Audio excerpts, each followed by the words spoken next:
They weren't aware that Australian beer had about twice the alcohol in it of American beer, and they learned very quickly that it did. Yeah. So, but as I say, I would have been more excited about having a good cold Coca-Cola or something. Did you get much activity much of an opportunity when you're on Fiji to interact with any of the Fijian natives? No. You're out in your own camp, and no. Sure. One of the reasons they picked Fiji, of course, was that there were no Anopheles mosquitoes on the island, and they did not have malaria, so it was a good place for men to recover from malaria without being infected again. Well, the other thing was that Fiji, they thought that the Japanese were going to try to take it away from us, and so they figured they'd garrison a couple thousand troops there. They'd be a hell of a lot better than sitting out by itself. Yeah, that's true. And of course, they rebuilt the regiment that way with replacements, with new officers. Right. Did you feel welcomed by the old corps? That is the old cadre of 164th boys, primarily North Dakota boys. Sure. Yeah. Okay. Oh yeah. They don't forget the Army was all white. That's true. And that makes a hell of a difference, you know. We didn't have first of all, there were no racial lines or anything, and although later on in the Philippines, I think a lot of the replacements were Hispanic. Well, by the time the war ended, the Hispanics and the blacks were getting more familiar with the. They weren't integrated in there yet, but not till Korea. Yeah, but we started toward the end. Replacements were from Puerto Rico, of all places, coming in from Puerto Rico, and some of the Mexicans that had been in Texas and stuff like that. But the old troops were good to the young guys. You know, we were a hell of a lot younger than they were. That's a lot true. of those guys had been in the National Guard, and they used it to pay college expenses and stuff like that. So most of these guys were at least 4 years and sometimes 6, 8 years older than we were. But we all got along very well. Yeah, National Guardsmen often tended to be a little older than a lot of the younger replacements because they had joined the Guard. A lot of them joined the Guard for the money. Yes, that's an extra $1 a week for their that's training right. A lot sessions. of them went to places like Valley the college here, Valley City State, and joined the National Guard, and they would get a little stipend, and that helped to pay the bills. It was amazing how many textbooks you could buy for an extra $1. That's right. In those days. Yeah. Now, of course, Bougainville, you weren't assaulting the island. The Marines had already landed there, and I believe the idea with the Americal was going to actually replace the 3rd Marines as they were withdrawn. Right. And they put you in next to the 37th Infantry. Now, actually, for about the first 3 months, your Company F, where were they put on the main line of resistance? Were they put up in? Do you have any idea? I wouldn't have the slightest idea unless I saw a map, and that'd be new to me. And all I know is we were out in the boonies someplace. Were you near the river? There was the Torquay River. Yeah. So you're out near there. I've seen the Torquay River. I remember. When you were in entrenchments. I know that the Marines had prepared foxholes and entrenchments. They built all that stuff. And when you looked straight out where they said the Japanese were, did you see the high hills by the volcano? Or were you facing more the river? Yeah, we weren't facing either, to my knowledge. Okay. Although when we were down in the base camp and everything, you could always see the volcano. Because in March, when the Japanese launched that offensive, Right. particularly with the surprise artillery attack, Right. I mean, they knew the Japanese were going to attack. They just didn't believe they brought artillery across that island. The heaviest fighting occurred in front of the 37th Infantry Division and only a small part of the 164th. And they were facing north, right? And they every day they'd look across that area and they'd see that volcano. Yeah. Now remember, by this time I was already. They sent me down to personnel. Right. So I was down to personnel, and right in the middle of the whole thing, I think I mentioned in there, I got one hell of a toothache. Yeah. And your dentist wasn't at regimental. Your dentist was out in the battalion.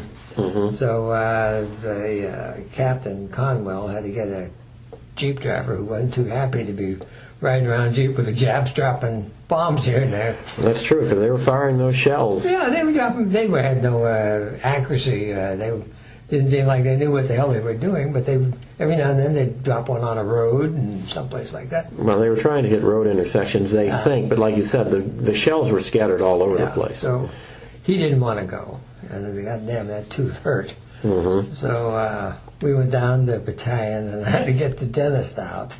He wasn't too happy because his dental That's the 2nd Battalion, right? Yeah, and the dental clinic was above ground.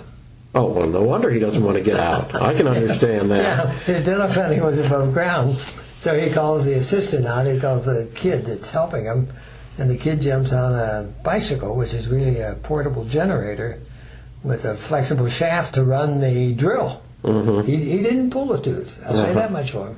He didn't pull the tooth, and the kid's pumping away, and the drill's going, and he's drilling my teeth out. And every once in a while, shells falling somewhere. Well, not that often. But you still. You always thought you were going to get hit.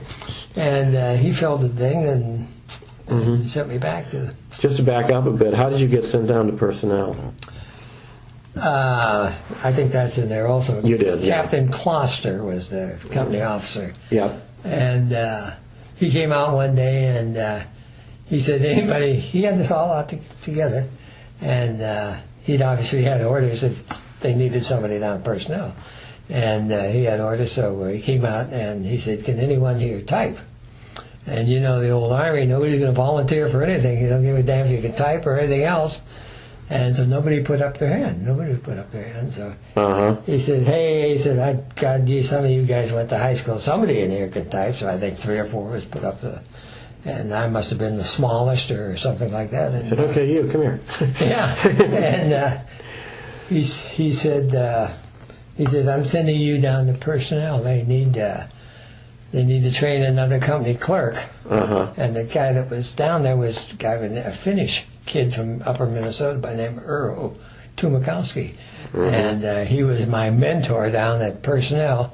And I was to take care of the F Company records. And of course, you know, the Army runs on records, you know, it runs on paper. The Army is a bureaucracy. I mean, you know, they've got to document everything. Even during the war. Oh, of course. And so they had, I got the morning reports, we got the morning reports, if daily if possible, and all kinds of sick reports. And they have to explain the whereabouts of all the rations and all the ammunition. And also, you had personnel file on every single person. Oh, absolutely. And you had all that shit and everything like that. So he was training me to do that, and then I got trained down there, and I don't know how long a period of time was, and then they needed somebody over at battalion to help the sergeant major, so they sent me back down there as clerk for the sergeant major, and I never did go back to F Company. Now, when you got over to battalion, did that put you anywhere near the planning division or the intelligence division? It's just all you are administrative. Okay. And we're all in the same tent. Yeah. Yeah, we're all in the same tent. Well, the reason I asked this is because I know that when you look at the records of the 164th, they have translated Japanese documents that were picked up by patrols, information brought about from an interrogation of a Japanese prisoner. And it's clear from their statements that they had at least 2 Japanese Americans at headquarters who could speak Japanese and read Japanese. And I always regimental headquarters, not a battalion. Okay, I wondered if they had them as low down as battalion, and I always wondered how they managed to keep them from being shot by some GI who saw them and thought they were spies or infiltrators. Well, it was sad. We had a cook, for God's sake, I don't know why, they sent a Chinaman as a cook. And that poor bastard was afraid to go out day or night. Is it possible he was a Korean laborer who they captured? No, I think I don't know what he was, but yeah, he was. This was when we were down at regimental. Because I know on Guadalcanal there were Koreans who were laborers and practically treated as slaves by the Japanese, and they were the ones that would surrender if they got an opportunity. And so I often, but I can understand why he didn't want to stick his head outdoors. And then toward the end of the war, they in the Philippines and that, and then in Japan, of course, they had plenty of interpreters roaming around and everything else. I don't think they ever felt too safe either. No, I can understand that. And particularly, I knew a man who, you were talking about college, I knew a man at the University of New Hampshire who was a biochemist. Yes. His family was interned. They were Japanese Americans. Right. And in order to help them get out of whatever camp they were in, I don't remember which one it was, he enlisted in the Army. And his first assignment was to go to post-war Japan and act as an interpreter. Right. And he said, here I am in the middle. I remember when I talked to him, he said, here I am in the middle. He said, I've got these Japanese looking at me like I'm a traitor, but very politely, because they were very polite. He says, and the Americans don't quite trust me either. So he said, I'm in the middle of this, acting on behalf of both of them in a way, but never quite welcomed by either side. And he said, it was a really odd feeling. Well, that's the same thing that's going on in Iraq. Yeah. Exactly. Mm-hmm. If you work for the Americans, they're going to shoot you. And if you don't work for America, the other side's going to shoot you too. So, yeah, I see the problem. Yeah.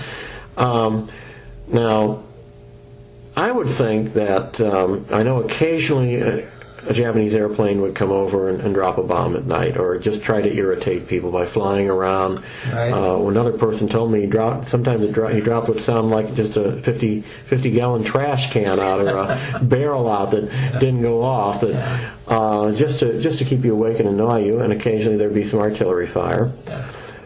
But now were you back near the beach in battalion headquarters, or down near the airfield? No, we were closer to the airfield. Okay. Yeah, much closer to the airfield than. Did you ever get a chance to see any of the CB units and where they were headquartered? Sure. So I'm working over there, and all we had to do is Sunday usually, even during the war on Sunday, if you were in the back rear area, you didn't have to do anything. So you'd kill the whole day, and we'd a couple of us would walk over to the airfield and watch it was the fighter strip. The P-38s. Well, but the Navy was flying Corsairs and the other big ship that they used down there. Okay, yeah. And of the course, Hellcats, the Corsairs, those things. And of course, the air strips are made with matting, with metal matting. Those mesh mats. Yes. Yeah. And they're still used on the sides of cattle trucks that you see on the side. Yes, I'm told the Navy planes had trouble if they ever forgot and dropped their tail hook when they were coming in. Because they'd hook onto that? They'd hook and they could flip their plane over, tear the tail off of pretty easily. Well, it was rather interesting because in one of the steel factories that I worked around Youngstown, they made those mattings. They made the mattings, and they were just stamping. It was the place I called it. So guys you knew made the mattings that were sitting on that airfield. That's right. And we used to go over there on Sunday and watch planes take off and land there. Well, if you got around the Seabees, I'm told that they had the best living arrangements on that island because they had all these skilled carpenters, skilled plumbers, and they could turn their domiciles into almost, compared to tent cities, palaces. Yeah, they deserved it. They knew how to do it. And they had the best food, too, I'm told. So. And as I say, they deserved it. And they had the know-how and how to get the stuff and everything else. Yeah, I talked to a couple of them on the phone. We weren't above stealing it from them, but... Yeah, I talked to a couple on the phone, and they said, they were armed with the little M1 carbine, the little 30 caliber carbine, and every once in a while they were turned out to drill and practice with it, because if the Japanese ever broke through, they would be the next line of defense, and they said, that would have been worthless, because they didn't have any real combat experience or training. Well, I think that it'd take a certain amount of bravado to be driving a grader or something like that on damn airstrip that you don't even hardly own yet. Yeah. And I thought that was pretty damn good. And they did it. And that's what you guys were there for, to guard that airstrip. That's right. And that's where all the fun was. Yeah. But you were there a long time, 13 months. 13 months on Bougainville. And again, I know you get those editions of books, but it's a long time to find something to do for 13 months when you have no real radio, no real communications with the outside world except occasional mail. Well, the interesting thing was that several interesting things about Bougainville. Number one was there was not a single woman on that island. Not a single white woman on that island. Not even a Red Cross? No Red Cross, no nurses. Nothing. No, of course, that was before the days of wax and everything else. And the first woman that we saw was in August. We got there Christmas Day, and the following August, when I think Bob Hope came with a dancer by the name of Patty Thomas. Oh, sure, Patty Thomas. Yeah. She was part of that crew with Jerry Colonna. Jerry Colonna. Uh-huh. And Bob Hope says, I have a treat for you guys. And she walked out of the back of the stage. She just sort of popped up there with this little black off-the-shoulder costume and shorts. Mm-hmm. Damn, there just almost a wave went over the whole crowd. There was about 10,000 of us there. But that was the only first one we'd seen. Could you get a newspaper from home sent to you? No. Hell, no newspaper. But however, Time Magazine printed a little magazine on onion skin. Mm-hmm. And have you ever seen one? In a museum. Yeah. Very few survive. Yeah, it's about half this size right here. Yeah. And I subscribed to Time Magazine. Yeah. And I'd get it about 7 days later, and had no ads in it. It was on onion skin, and I could read that. Yeah, it was, like you said, about half the size of a normal sheet of paper. And then, as far as newspapers, I didn't really have pay any attention. Did the division or the regiment try to put out any kind of news sheets? No. Not really. Most of that crap was division headquarters. That's about where it stayed. Uh-huh. You know, you never saw it down into the troops or anything like What about mail? Could you get mail fairly regularly? Mail was always good. You always get plenty of mail. Mm-hmm. And was on time. And, the other thing was pay, which always amazed me. Army paid in cash, you know. Oh, I know. I figured, how in the hell did they get a couple $1 million out of here to pay everybody in cash? But they did. Well, they had paymasters who carried them out somehow. Yeah. And when I was overseas, about April the next year, my father died. Mm-hmm. And by then you were going off the island and going to the Philippines. No, this was just about halfway through. Oh, I see what you're talking about. Yeah. You're talking about April of '44. Yeah. And Red Cross never notified me or anything like that. And finally I got a telegram from my own mother telling me, and the telegram went to the West Coast and they mailed it. What was the procedure? I don't know, but Red Cross didn't do a damn thing.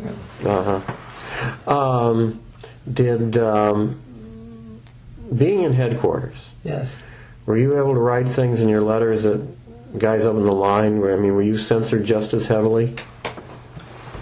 Were your letters read? We had a captain named Alvin, A-L-V-I-N-C, Manuel, M-A-N-U-E-L. And we also had at personnel, we had Captain Conwell, who was the personnel director. And both those officers put us on the honor system, and we could put anything we wanted in our letters. Oh, really? As long as we knew what not to divulge. In other words, you could write a love letter or anything else. They trusted you to keep quiet. They would not read it. And you would fold the letter and you would put it in, and since most of us had typewriters and everything like that, we would type approved by and have Captain Infantry or something like that, and he would sign it. So they'd let you And he would sign it and seal it.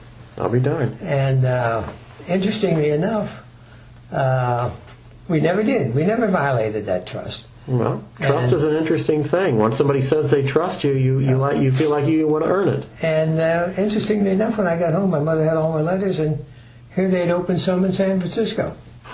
They'd opened some of the letters in San Francisco and recensored them. They didn't touch them, but we never, as I say... Spot checking, I suppose. Yeah. I thought that was rather interesting. Particularly for a married guy, you know. Yeah. I mean, I wasn't married, but...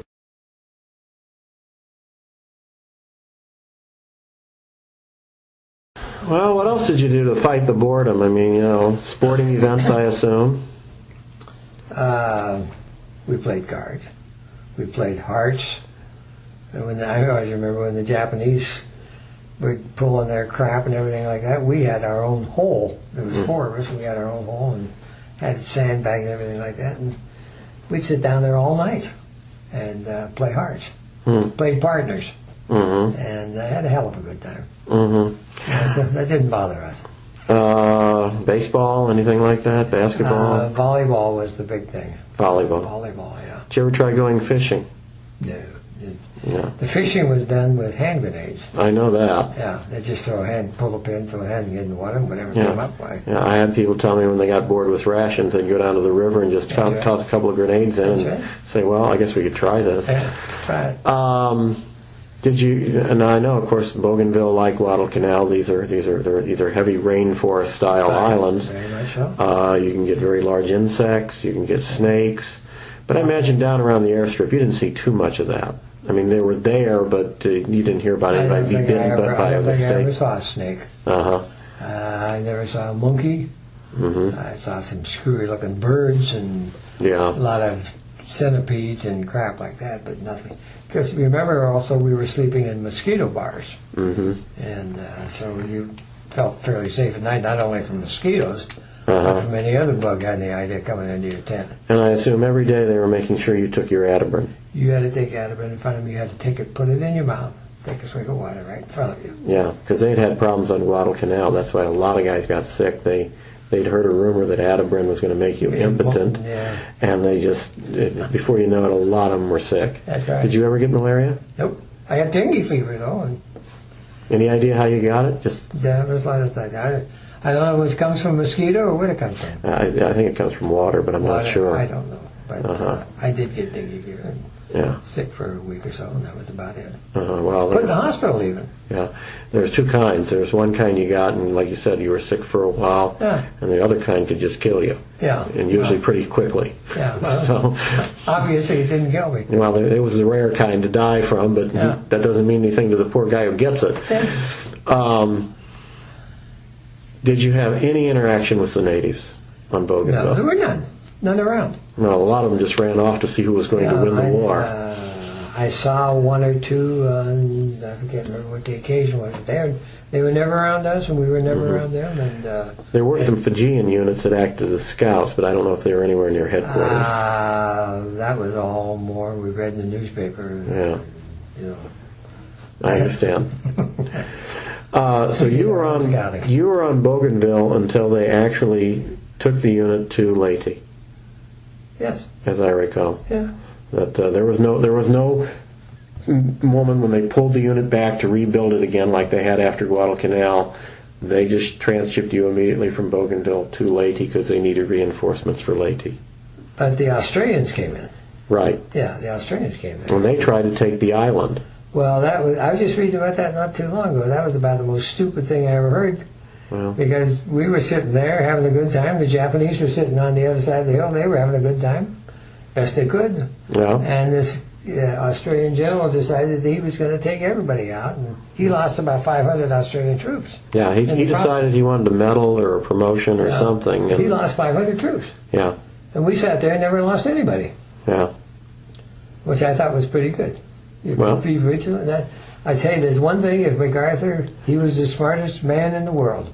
The way he conducted the war and how he did it and everything, I thought it was marvelous. That brings up an interesting question. When the Americal was transferred to Leyte, yes, of course they needed reinforcements because Leyte was filled with Japanese who were determined to hold them on that island rather than let them spread throughout the Philippines. And you now left the command of the Navy because the Navy had been in charge in the Solomons, and you came to MacArthur. Right. Were there soldiers? I don't know. You don't get to see a lot of soldiers outside your own units. Yeah. But were there soldiers in MacArthur's older units that resented the Americal because it had been a so-called Navy unit? No, I don't think anybody. That might have been something that someone was writing about. Maybe up at the upper level among the generals. But there was no resentment down below, and everybody basically, it's amazing when I look back now that by God we all got along, and everything seemed to work, and we were in one project, and that was to win the war and get the hell out of there and go home. Well, that was the prime goal of the war. Get it over with and go home. Well, the funny thing was that none of us ever figured, and this is the honest to God's truth, none of us ever figured that we would be home before 1948. Well, based on the estimates that without the invention of the atomic bomb, what they thought was necessary to subdue Japan, it could have gone until 1948 if they had to invade the home island. Yeah. But I don't think, no one ever thought that going home, although we'd been away for a couple of years, nobody ever thought of going home until the damn thing was done. 1948. Well, when they took you into the service, unlike today, they said, for the duration. That's right. And nobody resented it. Well, it was a different world. Yeah. Going back to this censorship on letters. Yeah. We had a guy by the name of Lieutenant Durley, Durley.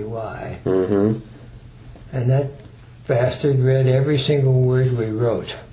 He would sit there all day long just reading our mail. So there was no trust from that guy. And I still resent that to this day when these others would give us this Captain Conwell. I know some of the people in the unit would say, "Oh, he had to be a West Pointer." Who, Durley? Yeah. No. Okay.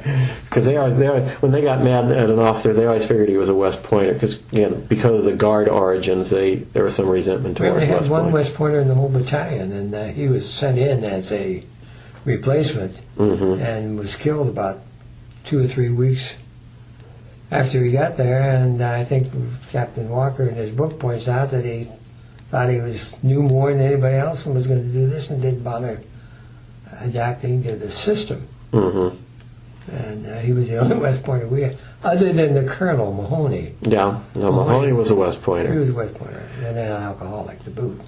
I've heard that. Yeah, very much so. And that was evident even then. Everybody knew it.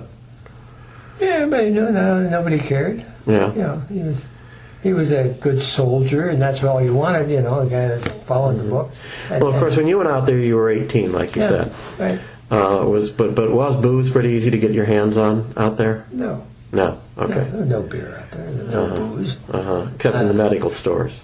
That I don't know, but the officers, I don't know whether they had any booze or not. We never saw it. And it wasn't until the end of our run in Bougainville we even got beer. Toward the end of the run there in Bougainville, October, November of the following year, they shipped beer out in glass containers packed in sawdust. And I think, my God, there must have been a lot of crooked work and stealing and everything else because we finally did get a couple bottles of beer. That much was left over. Well, pilfering is one unit's way of dealing with another unit. That's right.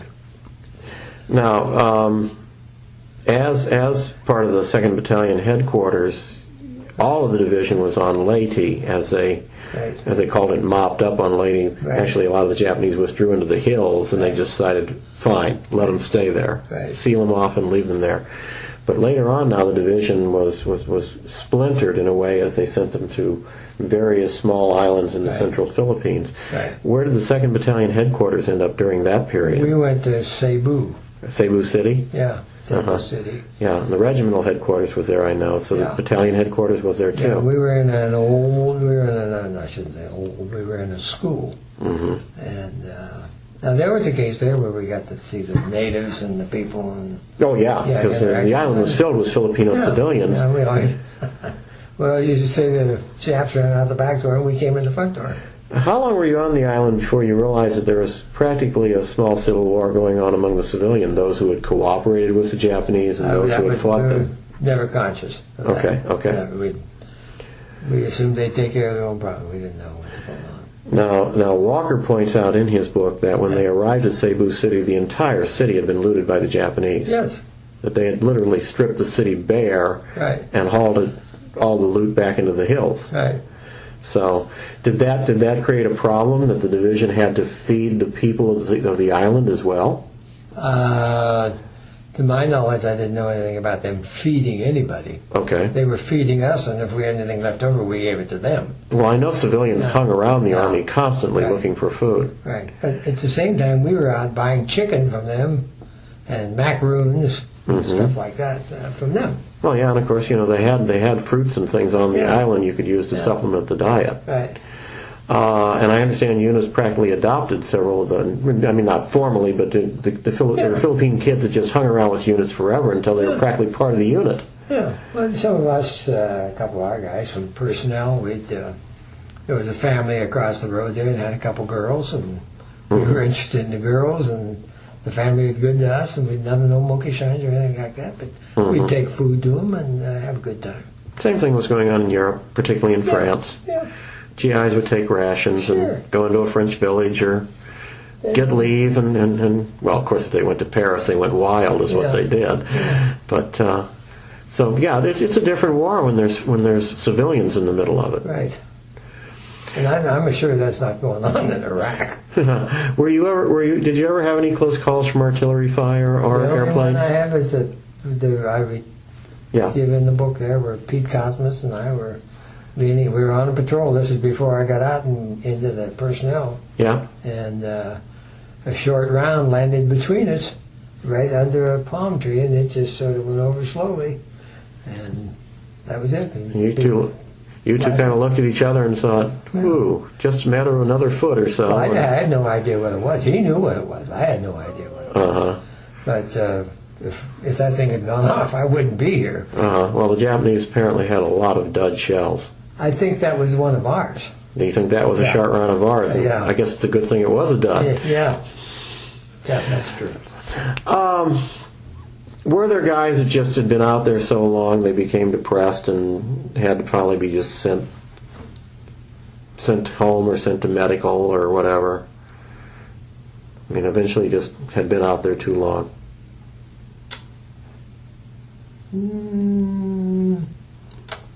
No, not really, because as I said, the objective was that we're going to be here till 1948, and I can't remember anybody being depressed. Well, hell, we had a good time. Well, and you already pointed out something interesting about it. Everyone assumed that they were going to be there until the war was over. Yeah. I know some of the old timers, the guys who had been on Guadalcanal. Yeah. They kind of set up a lottery and some things to transfer them back to the States. That was only right. After they'd been there through 2 combat experiences and 3 if they were involved in late combat, and they said, okay, that's it. We're going to send some of these guys home. But the other point, of course, is that the people at home expected you to be out there too. Sure. And they were not doing things like get our boys home. That's right. It's time to bring them home, send somebody else. I never heard that once. Yeah. Your mother never wrote a letter and said, by God, isn't it long enough? Why can't they send you home? No. Now, your brothers were also in the service? I had one brother that was in and the other brother not. Had bad eyes. Mm-hmm. But the one brother was in... He was in Alaska, of all places. Did he help building that highway? No, he was an air traffic controller. And I see. Bringing planes in Anchorage and places like that. Oh, wow. And he stayed in Alaska. And took a civilian job as air traffic controller. Okay. Well, so this was a case where his wartime experience led to his career. Paid off, yeah. Did you have any idea what you wanted to do after the war while you were over there? Were you thinking about it? Nope. No. Okay. Never had an idea what I was going to do, and I think I point out in the book, my mother, back in the Depression, being Catholic, the priest at St. Joseph's College in Rensselaer, Indiana, belonged to the Precious Blood Order, which was an order of German priests, and they also, back in those days, with the church, ran black Catholic churches too. The black Catholics didn't go into the white Catholic churches. And they had a church there, although the priests were all white. They had a church there in Youngstown. So in the summertime, when the priests weren't teaching, the professors weren't teaching, one or two of them would come out to Youngstown to recruit students. This was during the Depression. And they would actually get the list from the parish, and they would run around each individual house and say, I'm Father so-and-so, I'm at St. Joseph's College, and if you want to send your children to St. Joseph College, you could go to St. Joe's for $900 a year. That was room and board and tuition. The whole bit. The whole $900 a year. Yep. Well, they recruited the kid next door, and he went. I'll be darned. And he went out there to college, so everybody in the neighborhood knew him. Nobody had any money anyhow, and he eventually was killed in World War II. Yeah. But my mother and his mother were friends, and a third woman, who was my best friend's mother, thought, well, we'll take care of this situation when they get out there. Read about the GI Bill and everything else. They enrolled us. They enrolled us. We had no idea about going to college or anything. They already enrolled us in college. Well, and off we were. The horrible way they treated veterans after World War One, which was reinforced, of course, with the bonus march in '32, where the guys asked for their bonus and were run out of town, really led to some guilt that helped build the GI Bill. Yeah, really. When you left the States, did your mom give you a rosary or something to take with you? When I left the United States? Yeah. No. Okay. So I even had an aunt that was a nun. And no, they didn't. Okay. One thing that was different about the Philippines, of course, is the Catholic Church had a very big presence on the islands. Right. That must have did that feel familiar to you, or make you feel homesick or anything like that because you saw Catholic churches and did you ever see priests on the island? You see them occasionally. You see the Filipino priests, but I remember going around in these villages and seeing they do a lot of outdoors exhibitions and so forth like that. And but we all laughed because we went to a wedding. And we were just bystanders at the wedding on Leyte at that, I think it was Tacloban, is that where we landed? Yeah, Tacloban was and the church was just blown to no roof on anything like that, and the guy had a pair of green GI pants and some kind of a jacket. I don't know whether they got a jacket, and the girl had a white dress on, or a white wedding gown. And they were getting married in this broken down church, and we were standing there watching them. I thought, gee, this is pretty nice. But, no, we had our own chaplain. The guy became pretty famous with North Dakota people. It was Father Tracy. Yeah, I've heard about him. Yeah, but he was considered someone that even non-Catholic GIs everybody knew him. Yeah. Everybody knew the guy, and that he was a very receptive, good listener type guy that they got along with. Yeah. And everybody, as I say, he was one of these guys that everybody liked. And I remember the night before we landed on Bougainville, there was a Jesuit priest who was a chaplain on the boat. And he told anybody that wanted to see him after Mass on Christmas Eve, he'd be happy to meet him in the cabin and talk to him. And so we all lined up, went down, and he shook our hands, and he said, "Who's your parents? Who are your parents?" And he wrote on there, and give me your name, and he wrote each single one a personal note. I'll be darned. That I'd seen your son George at Mass on Christmas Eve, and hope everything's going well, blah, blah, blah. Interesting. That's very interesting. I thought it was real nice. Yeah. The other thing about the Philippines is that the weather conditions, the climate was beautiful. Much better than Bougainville, where it must have rained at least every day, and sometimes 3 and 4 times a day. Well, Bougainville's so hot. Yeah. And of course, the Philippines it's warm also. My wife and I took a cruise. We flew to Singapore, and got on the ship and went down to Indonesia and Thailand and a place where the tsunami and all that stuff, and then went on down to India. And that's hot there too. Yeah, the whole area was hot. I thought, my God, I'd spent almost 2 years down there in this climate, and it didn't seem so bad at the time. Yeah, of course it is warm in the Philippines, but it's not nearly as wet and not nearly as. I mean, there had been a lot of development, even more, of course, today. But even then, there was a lot of development. Yeah. There were villages, there were towns, there were roads. Well, Cebu City was a big city. Yeah. Yeah, and then it doesn't take long for them to patch up and move again. And I remember barbers cutting hair out on the street. Yeah, and I can remember that they said that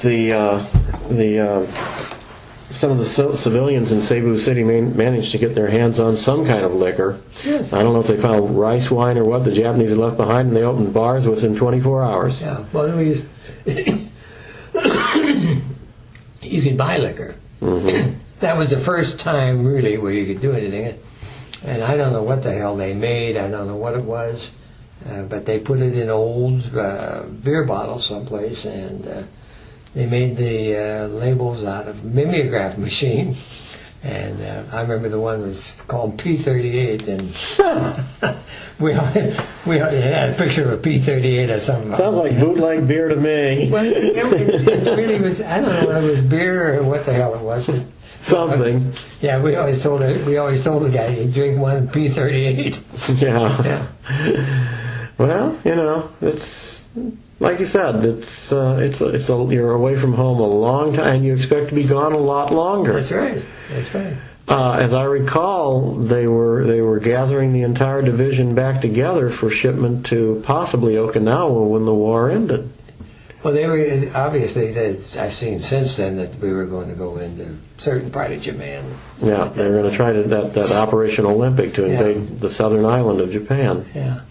But I thought we had a marvelous group of people. I thought we had some damn good officers. We had good officers from. Colonel McConnell was from Devil's Lake here. Yeah. He was our battalion officer, and Captain Walker and Captain Paulson. And a lot of people admired Chuck Walker. Yeah, well, he was first of all, he was a man's man. Mm-hmm. He knew how to hunt and fish, and he knew how to run war and everything like that. He seemed to have a good instinct for the battlefield, according to his soldiers. He should have probably been a colonel someplace. Charlie Ross told me he should have been a division commander. Yeah, probably. Yeah, he was good. That he had the ability. Yeah. But he just liked to argue with higher ups, and that didn't help. Yeah. Well, of course, that's politics. I don't know who he argued with, but McConnell didn't take much crap from anybody. He didn't take much crap from the enlisted men or the officers. And he had been a school principal or something like that, and he was used to giving orders and not taking any crap from anybody, and that's the way he operated. Thin, never put on weight or anything like that. And nice guy. One of those guys. Yeah. Were you part of the occupation? Yes. That's what I thought. Yeah, we got stuck up there from D-Day, or J-Day, VJ Day, it was September 2nd, and we didn't get home till December 8th. Yep.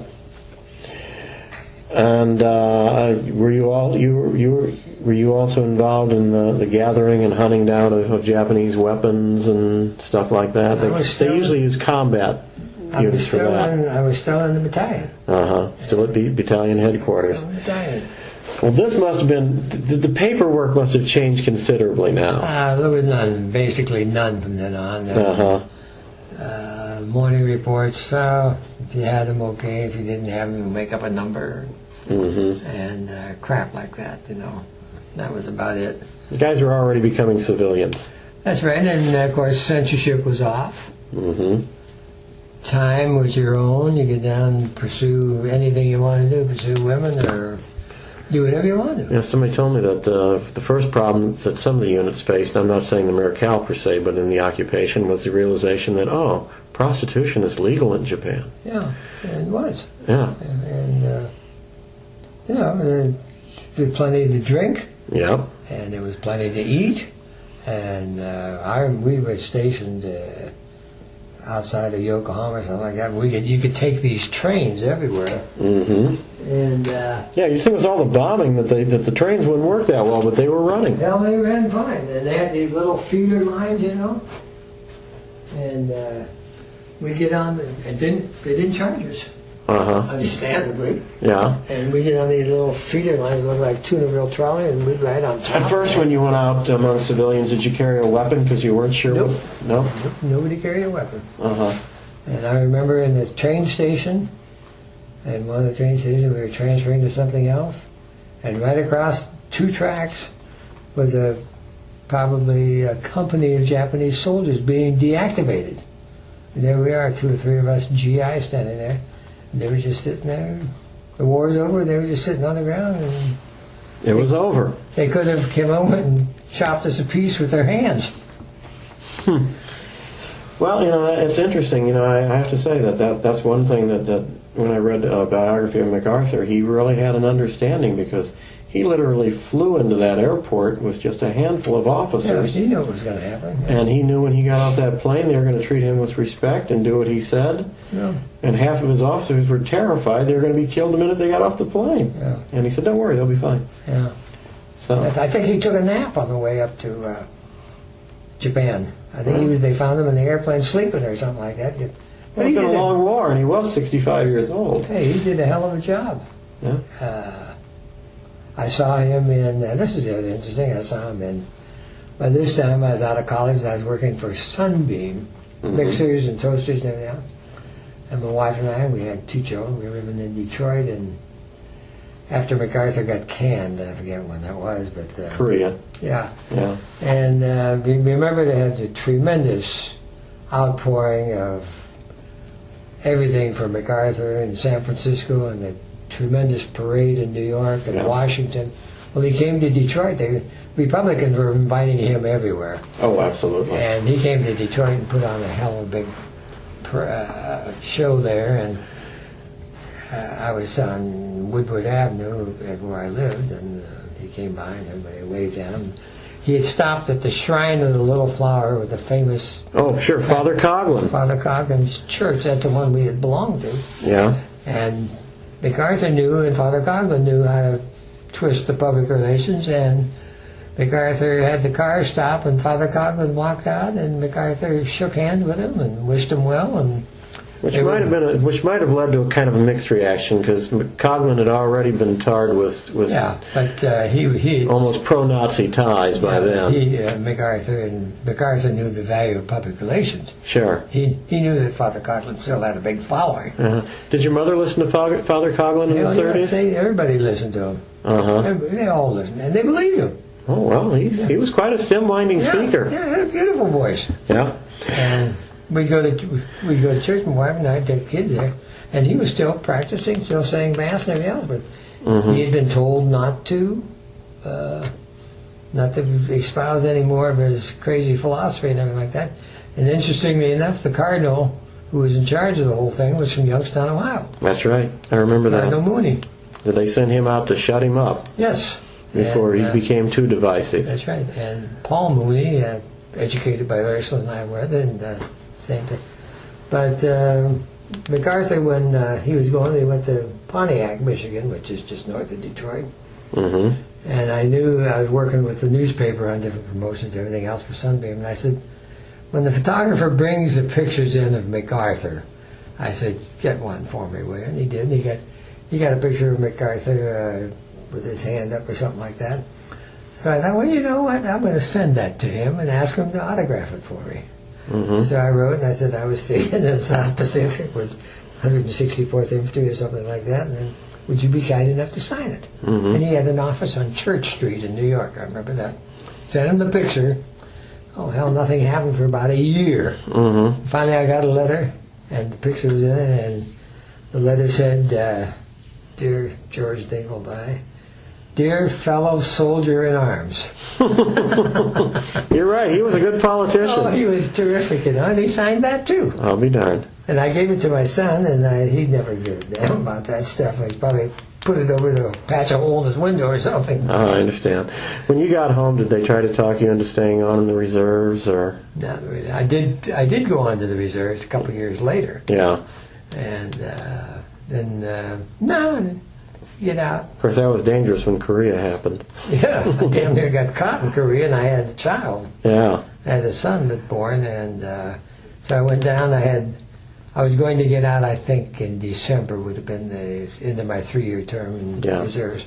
And went down, and they had to take a physical and everything like that, and then they figured with a wife, a son, and just a couple months left in his career. But they kept me on for another year. Wow. So I was there 4 years. Well, but you didn't have to go to Korea. So. Oh, those poor bastards. I always remember a kid in there, and he must have signed up for some reason. He'd never been in the Army or anything like that, and this old sergeant was given this test, and he didn't want to do it, and the hell with it. He wanted to get out there, get everybody, fill the papers and get out of there, you know. And so we're filling out the papers. The general physical conditions. The kid says, Sergeant, he says, what's the physical condition here? What should I put down? He says, well, how you feel, kid? He says, I don't feel worth a shit. He says, write it down. I figured, buddy, you're gone to Korea now. Yeah, there's that. Well, we've covered a lot here. It's a lot of fun. Can you think of anything you'd like to add? No, I'd like to know what you're doing and how you do it on your book. Well, I'll tell you that as soon as I turn this off. Yeah. Thanks for doing the interview. It's been really very helpful. I don't know if I'm worth a hoot or not. That's but okay. As I say, I've done 110 of people in Wabash, Indiana. I understand. And not this good as you are. Thank you. Well, thanks for doing it.